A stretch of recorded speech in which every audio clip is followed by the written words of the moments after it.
Okay, so in preparation for the logging, we were trying to get rid of some of the invasive species. I got my two sons here, and right now we're clipping autumn olive at the base and then treating it with Tordon, which kills it. It does a good job. I'd come in here, over here, in this area right here, and cleared a bunch out last year. If I had known we were going to be doing logging this year, then would have made sure we got it all at that time. But none of the stuff has grown back that we cut last year. Some of these autumn olive bushes they're still pretty small. We got some really big ones out of here last year, but I want to go ahead and try to get rid of as much of this stuff as possible before the logging, so it doesn't, you know, explode as much afterwards. But right here we got some huge poplar trees with it. I don't know if they're huge, but they're 24-25 inch diameter at breast height, and these are interspersed, you know, through the trees here. We got several acres of it, and some of them are bigger than 25 inches in diameter, some of them are not quite as big. And then in the understory, this area had been logged out of Virginia pine. It was Virginia pine dominant 20 years ago. We have a lot of white oaks in the area, and at that time there was a massive white oak crop right after it had been logged, and so there's a lot of now 20-year-old white oak trees coming up in there, and they look really good. But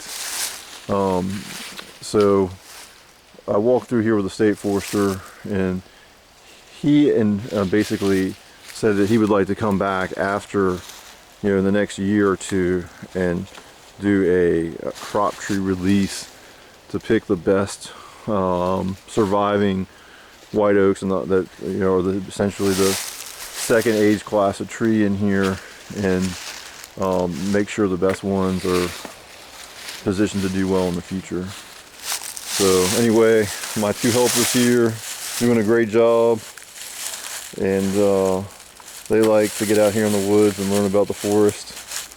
Right, boys? Yeah. What are some of the invasive species that we try to get rid of? Bittersweet autumn olive, Chinese privet, and yeah, mainly those ones. And multiflora rose too, right? Yeah. But the autumn olive and the bittersweet are the worst. Alright. Okay, so now we're up the hill from the spot where I had just filmed a few minutes ago. Again, this is basically a patch of woods where they took out a lot of Virginia pine.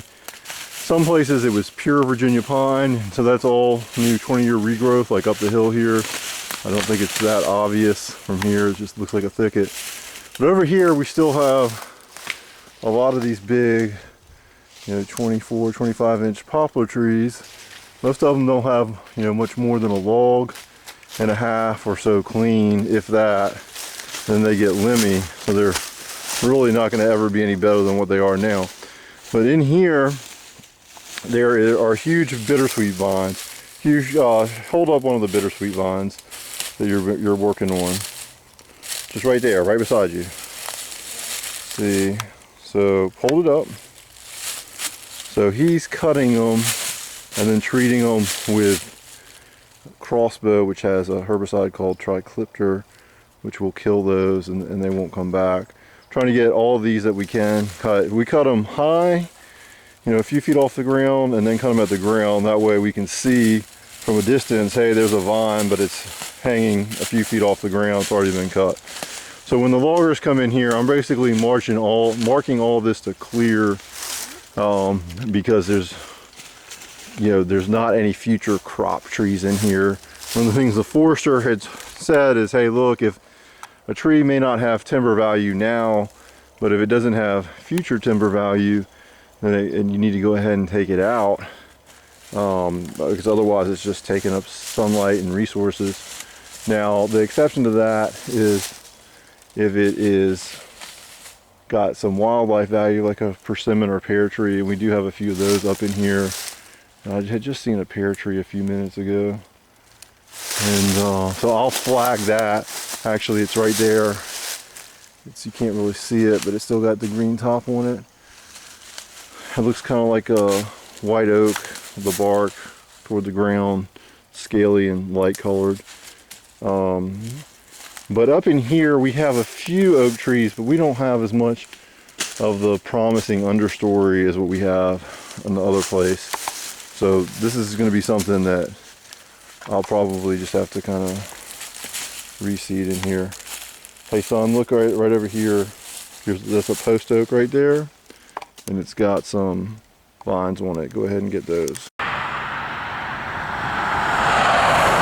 Okay, so I own almost 100 acres, and all but 2.5 are on one side of the highway. On the other side of the highway is this 2.5 acre strip over here, and about 2 acres of it's in loblolly, planted in March of '94, so they've got 28 growing seasons. They were never commercially thinned. In 2001, I thinned them by hand. There were about 7 Virginia pine for every loblolly. It was a mess. In 2015, February, when the rest of the pines were commercially thinned, they couldn't get in here because it was too wet and bad access. So now, I went in about that time and cut around 40 or so trees down to open it up. Now I went in with a forester last week, and he said these have got to be clear cut because he said they all have logs in them, but there's just not enough growing space between them and the top. They're too spindly. So as it is, if an ice storm came through here, I'd probably lose all of them. And if I thin them, a wind or ice storm is going to knock a lot of them down because they just don't have the support. They're too big. The trunks are too big for the, and the tops are too small, and they're very tall, and they all have logs immature. So they're going to get clear cut. This is going to be interesting because some of the neighbors on the other side think they own this place, and they were mad when my father planted them 28 years ago. They're going to be mad when I cut them. But oh well. Anyway, I'll then replant them and try to space them probably a little more, and just keep a better eye on them so we don't end up in a situation where we have these beautiful trees but they're really at risk. Okay, so I'm up over in this 2 acre stand of pine with one of my forestry helpers, and these trees they're actually, straight. I have a forestry tape. I can measure the diameter at breast height. Even the smallest ones are 11 and 12 inches. The bigger ones are, I think I got some at like 19, 18. I've heard, if you look around on forestry videos on southern yellow pine, that the target for a clear cut should be 15 inches at breast height, and most of these are at least that big. So, but as you can see, there's just no crown in them, and so I understand why they gotta be clear cut. I wouldn't do that otherwise because it is a good looking stand. You can see here the remnants where I had thinned them out, and these stumps are 7, 8, 9 inches 7 years ago. Obviously I was cutting the smaller ones, but it worked because it opened it up in here. So what I'm going to do here now is there's a thicket down here on the other side where Virginia pine had been established, so they didn't plant this. They're going to clear all that out. I'm just going to go down there and mark some of the hardwoods too. I actually just want the whole thing clear cut, and then I'll plant it back with loblolly. And so we're in Virginia in the foothills of the Blue Ridge, and this isn't ideal loblolly habitat, so the most extreme range, but they've done really good on this property. Okay, so I am up here in one of my tree stands in this small patch of loblollies. I don't know, it's a few acres. It's at the edge of this big field, and this was actually thinned 7 years ago. They thinned it pretty heavily, so I don't know how much they're going to take out of here. The foresters from the state, when they were here the other day, they took some core samples and said the tree going to be another 20 years before I have a cut or so that I should go ahead and thin again. Now, they were thinned more loosely, or there's more space between these trees than there are on the other stands. One thing I want to point out here, last time this was thinned, I did not take the advice of the state forester. There's a acre or so of cedar trees that butts up to the loblollies, and he told me I should clear cut them, and I said no, it's good wildlife habitat. And it is good wildlife habitat. It created some kind of thermal when it was almost a solid block of cedars. But he said, hey, these trees are dying, so at least take out the ones that are, you know, dying. So he marked them and they thinned them. I should have had them clear cut though, because they are dying. They continue to die. Been cutting up several for firewood every year, but now I'm left with kind of a mess. You know, the thicket here is coming back with a lot of privet, which I'm not too worried about, because based on the logging we did 20 years ago, the privet takes over quickly, but once the trees get above it, they'll shade it out. But it also has a lot of the bittersweet, and I spent a lot of time in here last winter trimming that back, and there has been some positive benefit to it. All of these trees would be tangled with yellow bittersweet vines right now. You can see only a few of them are, but anyway, that's why it's important to get ahead of the invasives before doing the timber cut as much as possible. But anyway, there's a native pear tree there, and so that's kind of I have a camera set up on it, and I get pictures of a lot of bears and deers eating that. It seems like the tree's holding its pears later than normal this year. There's also persimmon trees up in here, so there's some good native soft mass for the wildlife. And in the late winter, the deer come out in this field, and this is a great stand for, you know, getting a 200-yard shot across the field there on that tree line over there. But I'm in here today just kind of marking some of these loblollies to take. They're going to do a very light thinning on it. I told them they can come in from the lower side and take any of these cedars they want. They chip them up for fuel wood. What I don't want them to do though is to come through the upper side and damage some of these trees that are a little further along in the regrowth. Anyway, and down at the end there is a big, huge white oak, and I've never really seen deer feeding under it. This year is a bad year for the white oak acorns, but it must produce because there's a lot of small white oaks growing up around it. So anyway, it's a beautiful tree.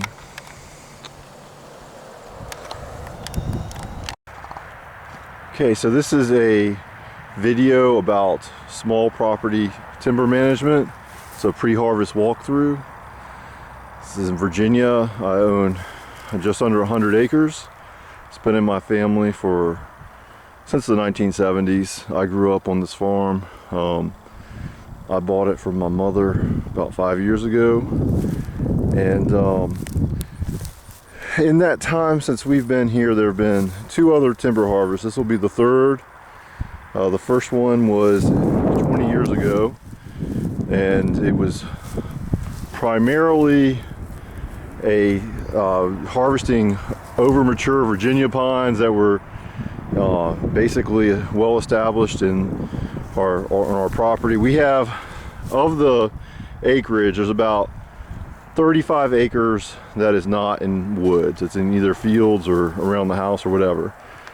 And then there is, the rest of it is woodland. Of that, somewhere between 10 and 12 acres is planted Virginia pine. So when they harvested 20 years ago, not Virginia pine, loblolly.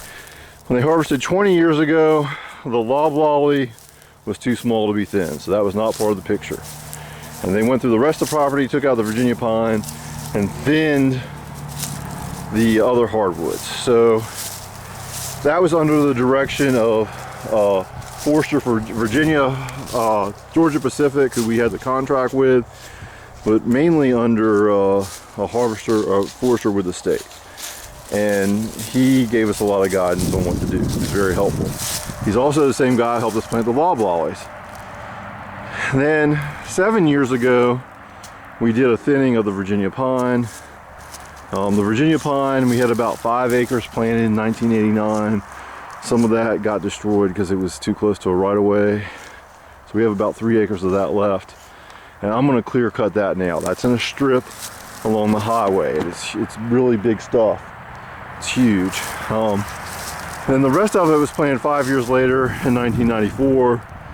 And we're gonna thin that except for 2.5 acres that I own on the other side of the highway that hasn't been thinned before. And that is gonna be clear cut. And that's under the advice of the state forester. So the contract forester who did our last timber sale and who used to be the state forester, he's passed away. And this property is really too small to garner the interest of another contract forester. Basically, how this has all kind of come together is this tractor barn is 24 by 24. It's too small. I'm going to tear it down and put up a 40 by 60.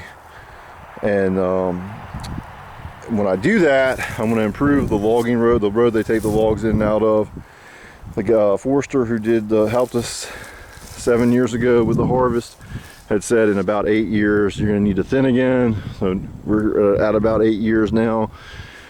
So I don't want to do that after I improve the road. Also would like to use some of the money to help build the barn. So that's kind of the background. I actually had planted, when I was a kid, I planted the first 5 acres over here. Back in the late 80s for the Boy Scouts, we used to plant a lot of loblollies around the area, just using a dibble bar and a sack, go around, plant about 50 an hour, get paid like 10 cents a tree, and that's how we would fund our excursions and stuff. So these trees up here, so right, what we're looking at here is, it's maybe hard to tell from the video, but the lower like 8 or 9 rows are the 32-year-old trees. I guess they have 33 growing seasons now or something like that, 32 growing seasons under them.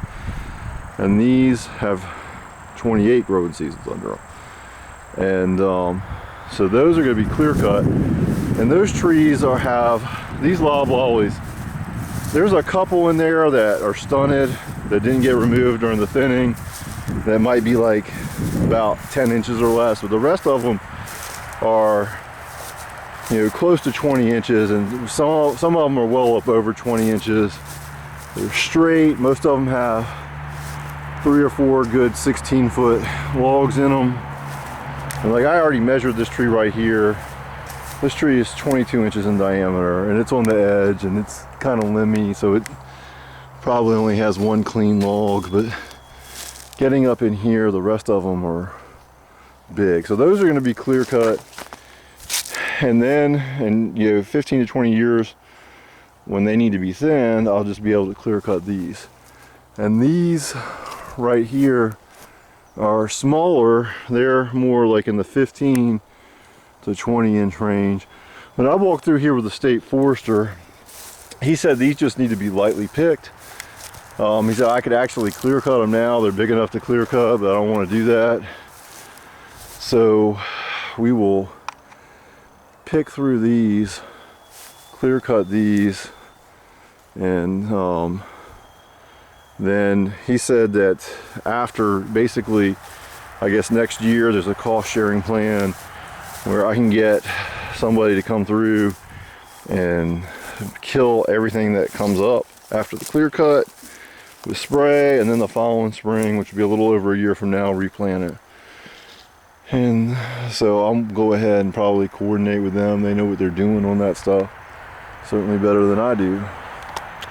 All right, so I'm just going to take some other shots at other places on the property just to kind of talk about what's going on there. Okay, so this is not originally part of the planned cut. I'm below the dam to my pond, But I showed the logger and he was interested, so I went ahead and marked these trees. But what we have is, this is a massive southern red oak. It's 35.5 inches at 5 feet and in diameter, and it's got a 12-foot log in it, butt log or more or better. And then he said he could get some tie logs or something. But the top of it's starting to go back. The trees, in 10 years, that tree will be completely dead. So I'm glad he's going to take it. And then behind it is another southern red oak, which is 32 inches at breast height, but it's got some kind of weird stress fracture going on. I don't know if it shows up in the video. I don't think that's lightning. I don't know if it's lightning or if something fell on it years ago. But anyway, so it bowls out, and then around 10 feet up it necks back down, and then it's straight and clean for a good long ways. And then next to it's a 16-inch poplar that's just in the way. Otherwise I probably wouldn't cut that. And then coming back up here, there's some maple trees that, you know, probably don't have any kind of log in them, but and I just marked a couple more. There's a big sycamore tree here, and just based on my walkthrough with the forester, he's pointing out, look, if a tree doesn't have current or future wildlife value and it's not really a crop tree and you're cutting around that area, you should just go ahead and take it out. So I just came back and marked this big sycamore tree and a couple more of the maple trees around here. Meanwhile, my buddies are up there cutting and treating the bittersweet. Alright, so this is going to be my last of the pre-harvest walkthrough cuts. So this is kind of the perimeter. There's a spring-fed creek going into my pond. The only tree that's going to be taken on that side of the creek is this tulip poplar over here. I'm just going to drop it over the creek. It's 35 inches in diameter at breast height. That's the largest of the tulip poplars, but it only has like one good log on it, and it goes downhill from there. So as we get up into here, basically I have a tree stand that's in these two tulip poplars right here. It's probably my best hunting stand on the property. So those two aren't going to be cut, but other than that, there's several acres here that they're just going to go through. And where we did the video where my son was cutting the autumn olive, that is one side of this same stand. So we go a few hundred yards and you're going to hit open hardwoods, and not going to be doing a thinning up in the open hardwoods. The foresters basically said, you know, hey, right here, this part is a 2H stand where they should take out all the harvestable timber, and there's good numbers of poplar that are 20 to 25 inches up in here, and there's some maples, like red maple, stuff like that they'll take out, a few hickories maybe, but most of it is a young 20-year understory of oak, that mainly white oak, that they were extremely impressed with. So that's what we're going to be trying to open up and get the light to.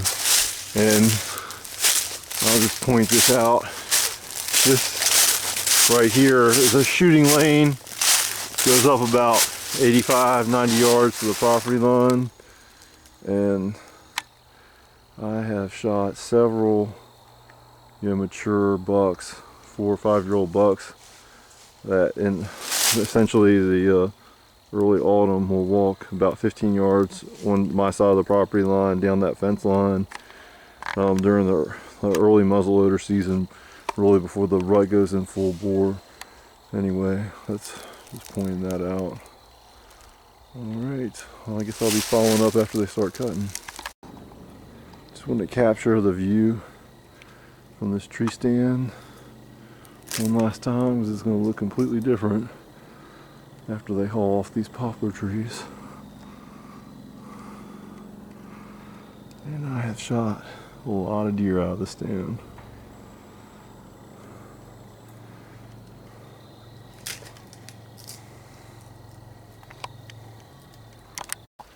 Okay, so this is a spot where we kind of are transitioning from the, back up in there where you can see the smaller trees. That's where there were other Virginia pines up in there more heavily when it was logged 20 years ago.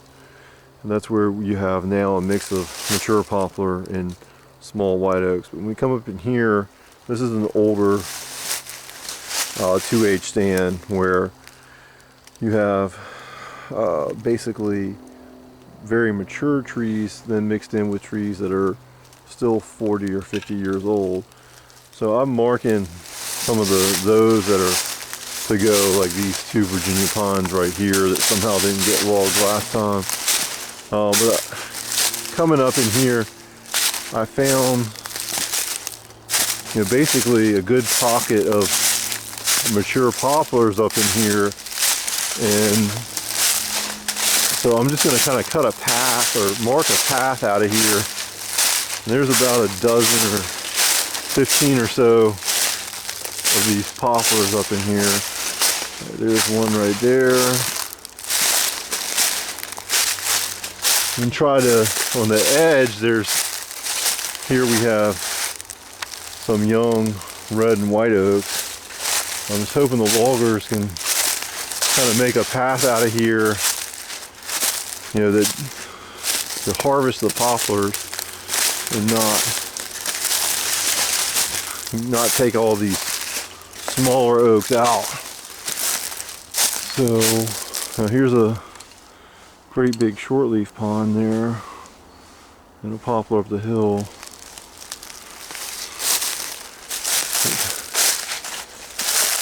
So what I'll do, I'll tie, like this white oak here is probably about 8 inches. And it goes up about 16 feet before it forks. I'll probably put a mark on that so they avoid it. And just maybe mark a couple of these other trees. Bottom line is I'm going to try to find a way out of here for them to get this poplar out without tearing up too much of the younger age class oaks. And then you get up in here, and this is where the poplar are.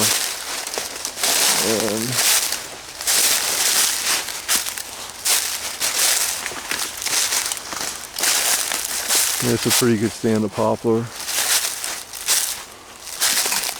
This is about a 22-inch tree or so right here. And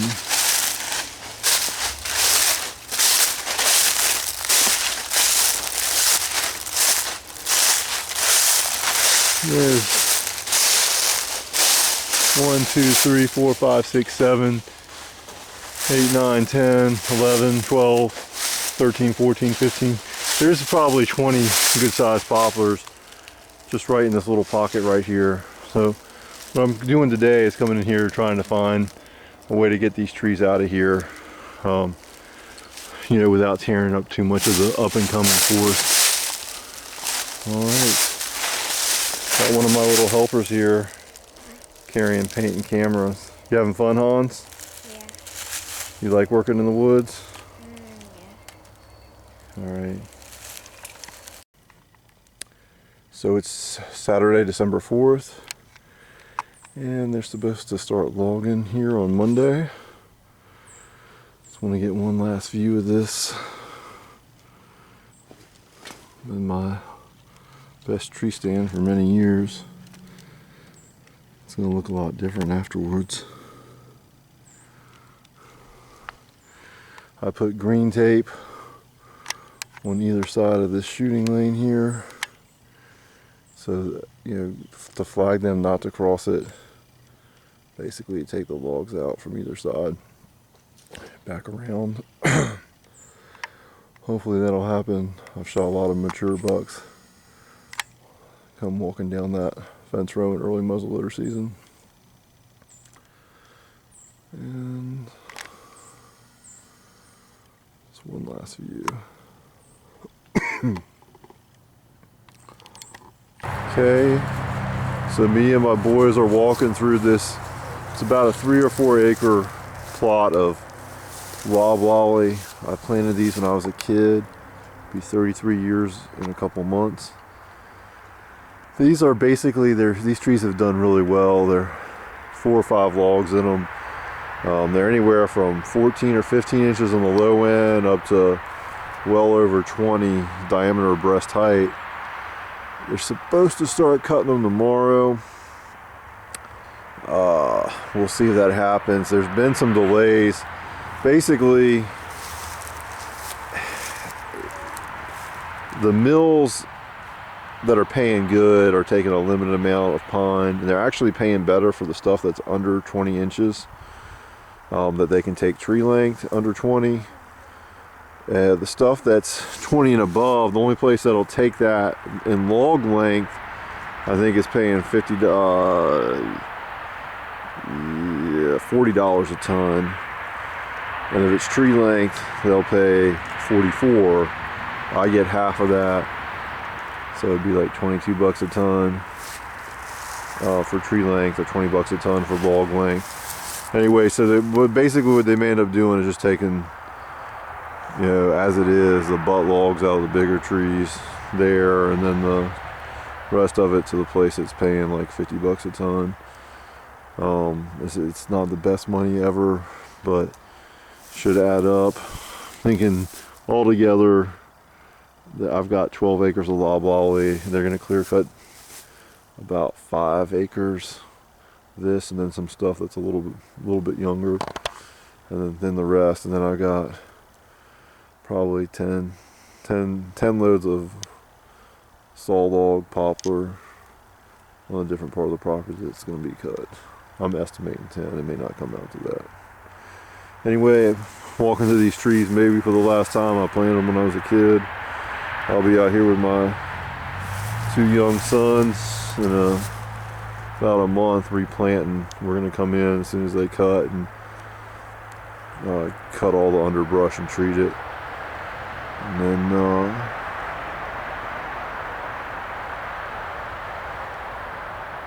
try to get it replanted right away. Alright, so it's December 7th. The loggers have finally moved in. They spent a couple hours this afternoon with a feller buncher in here. Got this fence here. Below the fence, it's going to be clear cut. So they got several stacks of these ready to get pulled back by the skidder. Then above the fence here, this is just going to be a second thinning. These trees were thinned about 7 years ago. And now they're going to be thinned again. And then hopefully in 20-25 years they'll be huge, and that's when they'll finally get clear cut. But when I walked through with the forester, he said that these trees were big enough to clear cut as well. They're close to 30 years old, but these are like 32, 33 years old. So they're not going to get, they're getting clear cut. They're not going to get any more growth on. All right.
Well, they are 3.5 days into the logging operation.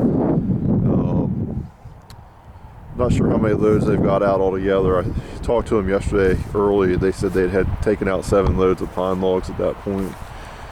Today they have 4 loads staged up here. This is Saturday. So they got a load of poplar logs there, got a load of pine logs there, another load of poplar logs. That looks like hardwood pulp, mostly poplar. And here's the loading deck. Got some nice poplar logs staged over here. And then they got some pulpwood. And over here, there's some small pine logs. And so far everything I guess is going pretty smooth. Not sure how much longer they're going to be up in here. I think they got most of the pine cut. They ended up not thinning. They thinned out the stuff pretty light, and then the stuff they clear cut, about 3 acres, had some nice sized pine in it, but it's been thinned a few years ago. So I don't know how many loads of pine logs they're going to get out of there. Maybe like 10 or so. I was hoping for a few more than that. Anyway. There's the chipper.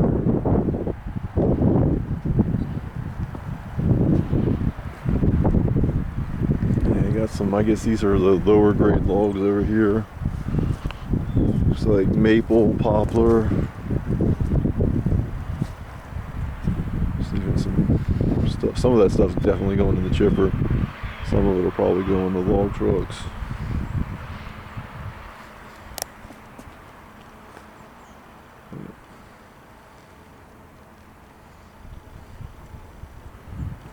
And anyway, he said he thinks he's going to get 10 loads of poplar logs, the ones I marked, which is, I thought would probably be the most they would get, but I'll definitely take it. And it started raining yesterday afternoon late. So things have started to get a little muddy since there. There's some more logs over here. It's a pretty good sized one right there. That one looks like it's about 30 something inches in diameter. Alright.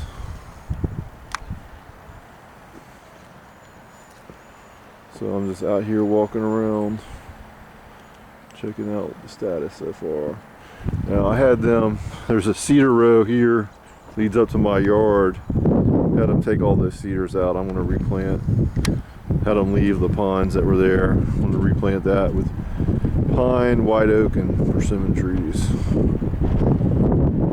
It's starting to pick up here.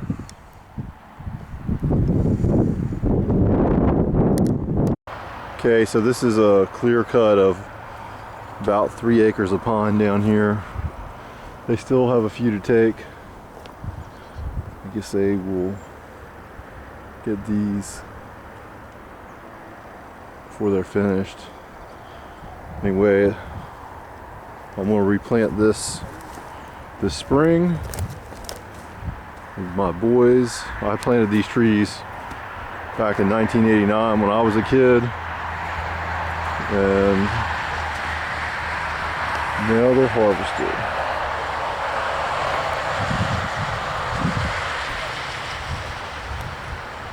So,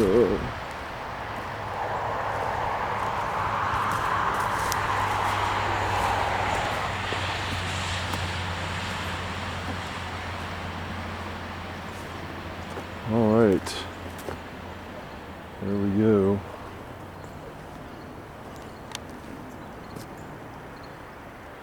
And these pines up here, they thinned out. These were planted 5 years later. They weren't nearly as big as the ones down below. But hopefully in another 20 years or so, which is going to be at least that long before anything else is cut here, hopefully these will be huge then. Alright, so This is a skid trail that they put up. You can see coming from down the hill is my road through the woods. Goes down to my pond down there. So the skid trail that they're using to get all the poplar out of here. And you can see that's the second generation forest off to the right. I guess there's going to be a pretty big swath here. It's essentially a muddy mess right now. I don't know if I'll have to replant this or if I'll just let it come back natural. I don't really want to put it in pine, and that's probably the only thing I could really plant. Anyway, I'm just kind of walking down here. See where they've picked off the poplar trees up in the woods. It's amazing. It didn't rain much yesterday, but it sure did put some mud down, and I know they were trying to finish up down this way before the rain hits. It's supposed to rain more this evening, but it's also supposed to be really windy, so I'm hoping the wind will dry everything out. It's a big old maple tree right there. It's probably just pulpwood. It's all twisted. Okay, wow. So they have got a bunch of the poplar out over here already. And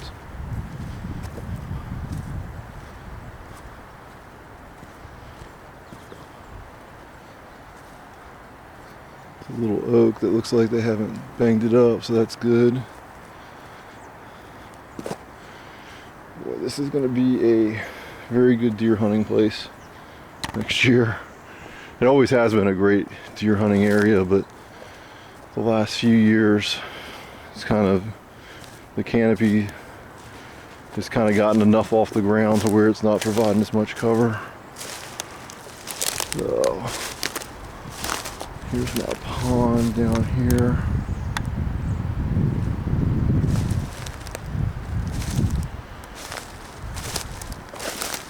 Wonder if they've gotten everything out on this side already.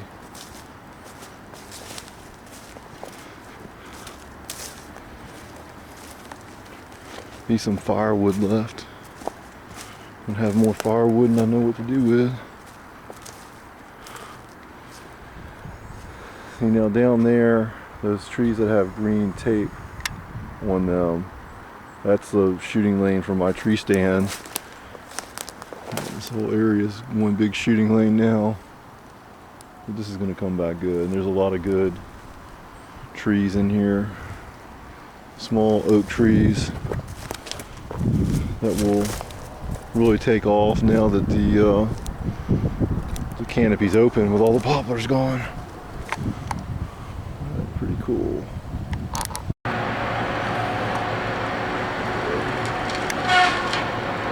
Making way for the new pole barn. Awesome.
that one broke. He's probably getting a little nervous around that barn. Just doing me a favor cutting these things down. Maybe he just dropped it, maybe it didn't break. Those things are pretty top heavy.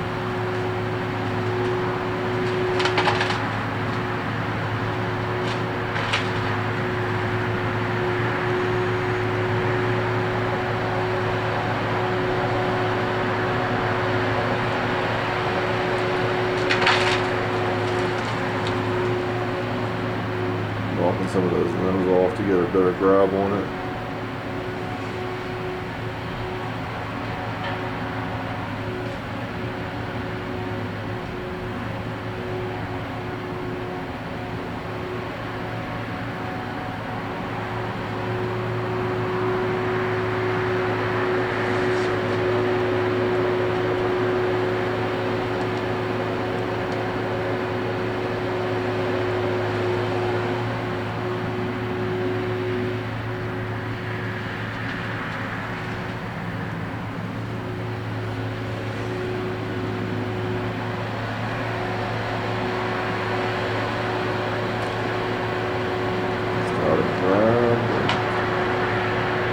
Pull it back toward me.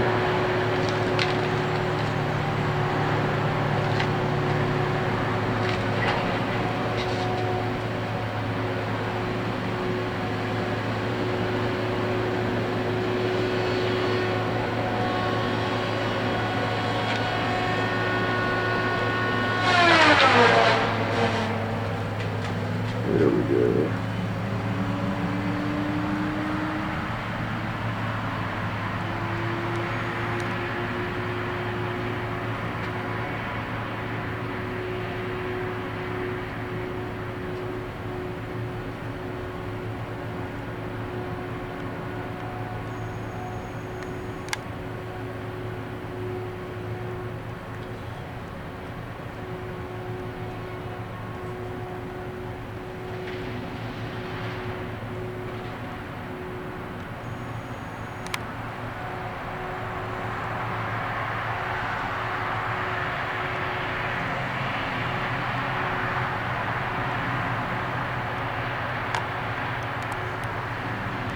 There we go.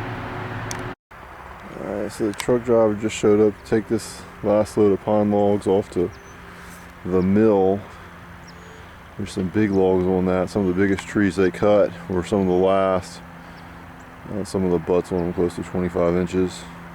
Well, the butts are over 25 inches, but the logs would be about 24, 25 diameter breast height. There's also some smaller logs on it. Load weighs about 26 tons. Anyway, so it's the guy that owns this operation works with his two brothers and son, and then they got two guys that haul most of the loads. And every night when they leave out of here, one of the brothers takes a load of hardwood pulp about 2 hours away to a mill. I'm not sure why he does that, but every night he leaves out of here with a truck of hardwood pulp and drives it himself all the way there. Seems like a long way to go at the end of a hard day. So anyway, not sure how much more they got here. They definitely got some loads of dirty chips or fuel chips, and hopefully at least one good load of logs. Okay, so they have started dropping these pine trees on the other side of the road. They started 2 days ago in the afternoon, and they came back and cut some more yesterday. Haven't moved any of their equipment over except for the cutter.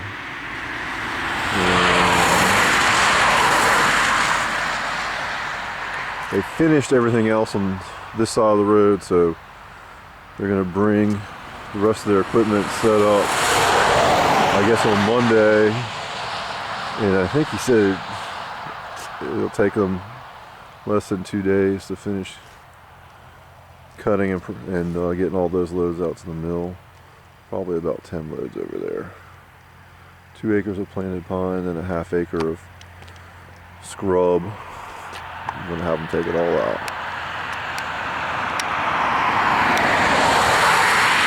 There's the color.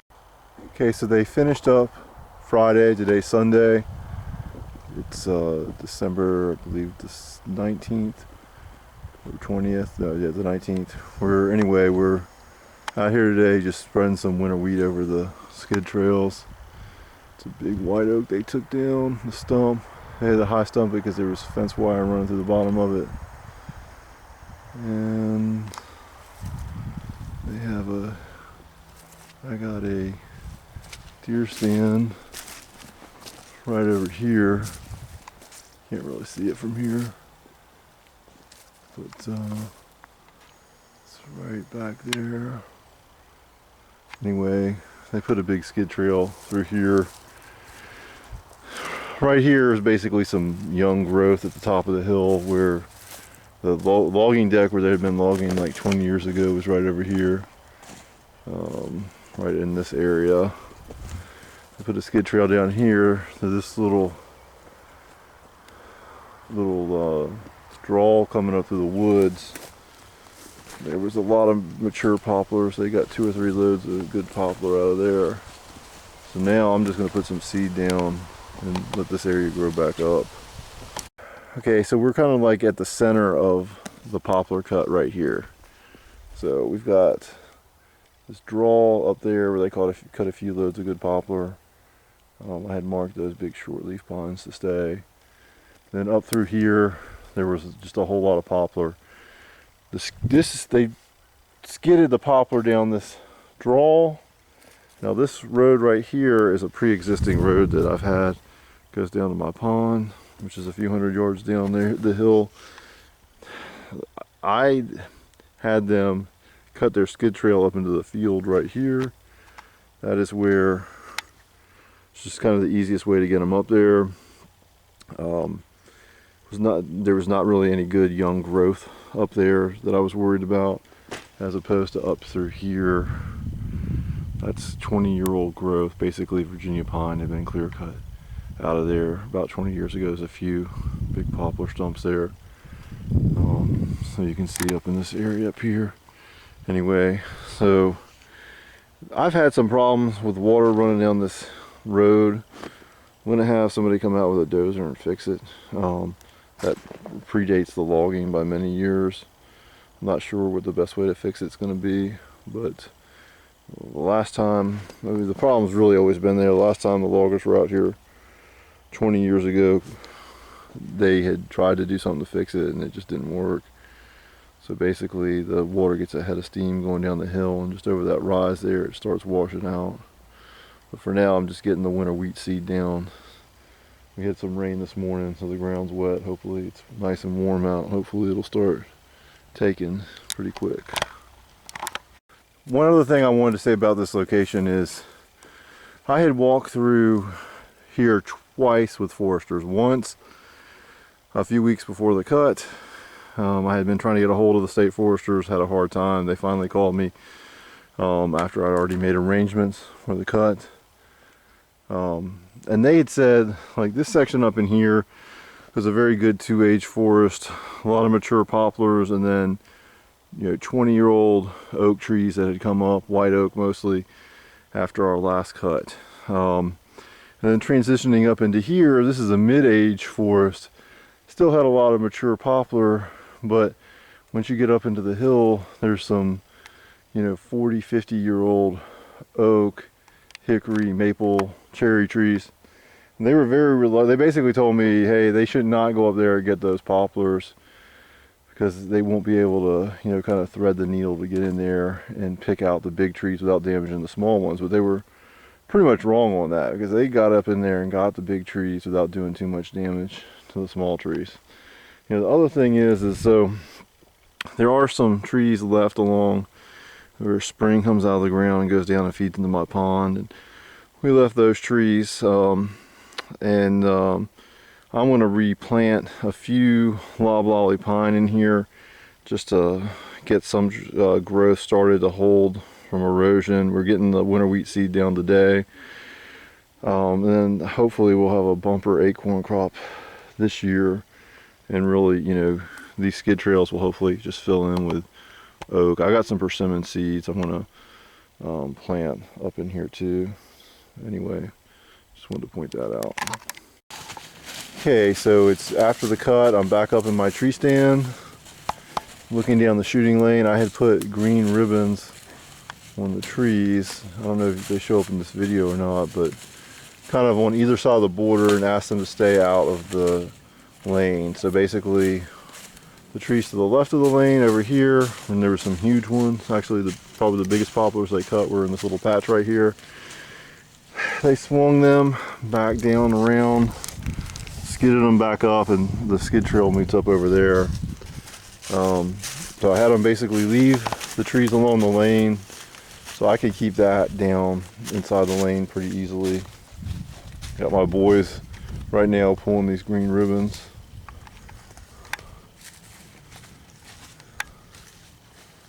Yep, get rid of those. And so over here, this is just a natural funnel.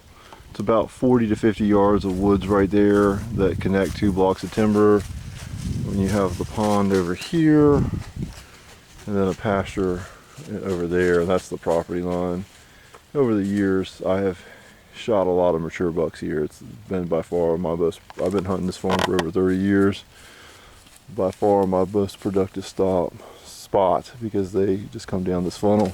And now you can just see, looking up over the tree line, it's a nice healthy crop of young oak trees ready to explode now that the huge poplars are all gone, with very few exceptions. And so right now we're just hitting winter wheat down here on the bare spots. And I got a lot of firewood to cut out of here. And I'm not sure what I'm going to do. I might plant some apple trees down there right along the water. I'll probably plant a handful of loblollies in here just to thicken it up a little bit, and also to get some quick growth to keep it from washing. I'm hoping a lot of this area just got clobbered because they had a tight spot. The trees were so big, they had water on one side, they can't drop them over the water, and they have you know, basically trying to stay out of my shooting lane, so the area got clobbered pretty good. But there's a handful of little oaks that are still up in there, and I'm hoping some of the ones that got cut will just sprout back from the stump or from the rootstock and take off. And I think the foresters had indicated something like that may happen. So, let's see. Say hi, kiddos. Hi. All right. So I'm down here at my pond, and I put ribbons on the trees down here on either side of the road, some of the big trees, to keep, you know, the road to the pond defined and to keep that from washing. So just a small buffer, really not a lot of big trees to cut right in there, and then goes over into the cut area there. Then up here, this hillside, the fence rows, the old fence row up there had grown up in cedars, and there's a handful of big poplars down here, a couple other trees. You can see some loblollies I had planted on an old skid trail there about 20 years ago. Basically where it came straight down to the pond, they thinned those out and left some big trees along the stream coming into the pond. And my son spent many weekends down here cutting out the autumn olive and bittersweet, which was starting to take over around here. So hopefully we got it. We still have a little bit left. There's some small autumn olive right in here. Won't take much to get that out. Hopefully we nipped it in the bud though, so it won't take over, you know, when things start to green out in spring.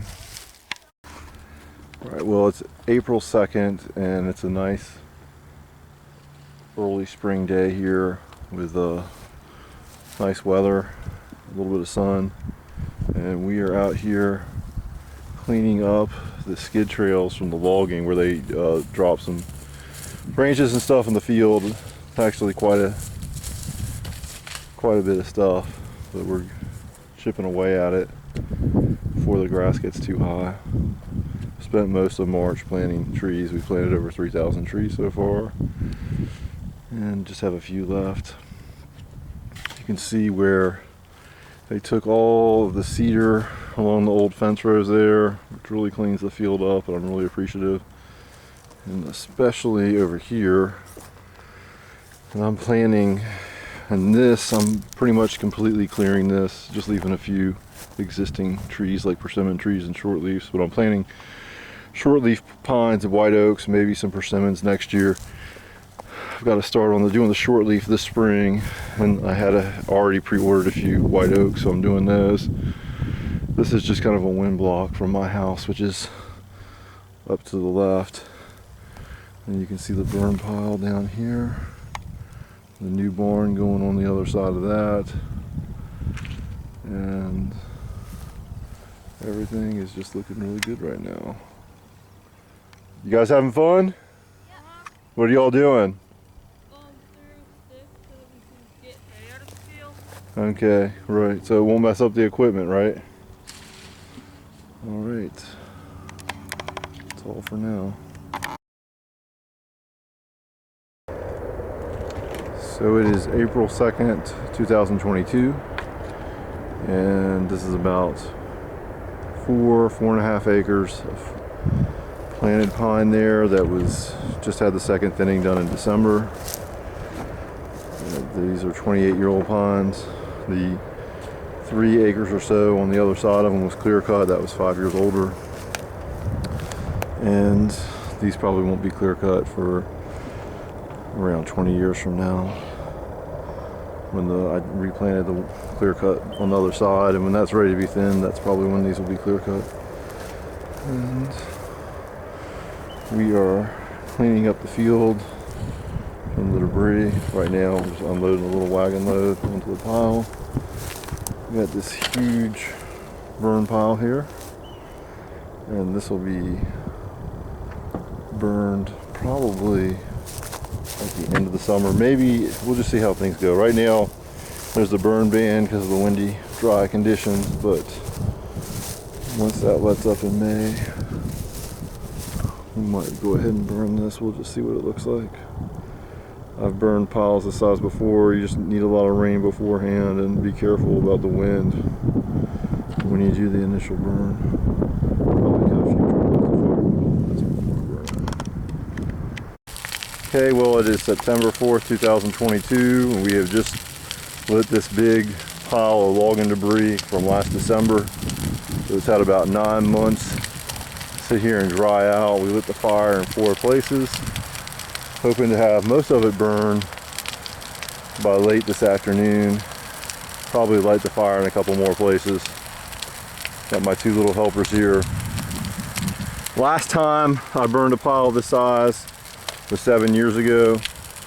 It was right down there in that brushy draw, close to the pine trees. Made me a little nervous, but that went fine. It mostly burned within 24 hours and then smoldered for 2 weeks. And this will smolder for a couple weeks as well because it is supposed to rain tonight, which is fine. It's been raining all summer, so it was really not dry at all. And it's not too windy.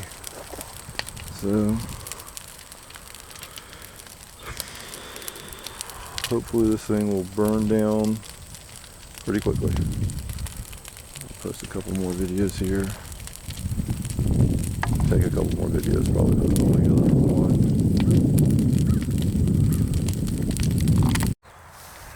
Alright, so here we are the next day. It's been burning for over 24 hours. It did pour down rain last night. It did not put out all the smoldering pieces of the fire pile. Came out here, I have picked out a couple of T-posts and a bunch of wire from the ash heap. I've been trying to consolidate the remnants of wood into a couple places to get especially the big stuff burned up. I was able to use my tractor loader to get up a couple of these huge pieces and stack them in a pile. I don't think all of that's going to burn in the first go around, but hopefully most of it will. Who knows, it'll probably sit out here and smolder for a couple weeks, and maybe it will burn up all the way. There are some pieces up in the middle I can't really get to at this point, so I'm just gonna let this stuff smolder down, and then once the fire's all the way out, we will come back up in here and do the best we can with the tractor to sort out the dirt from the ashes from the wood, reconsolidate the wood, probably light it again. Here over on this side, a couple of pieces here. And there's some more wire up in there I gotta get to. But anyway, so far so good as far as I'm concerned. So here we are, we're over 5 weeks out. It's still smoldering. See the smoke coming up from right there. I haven't really touched it in close to a month.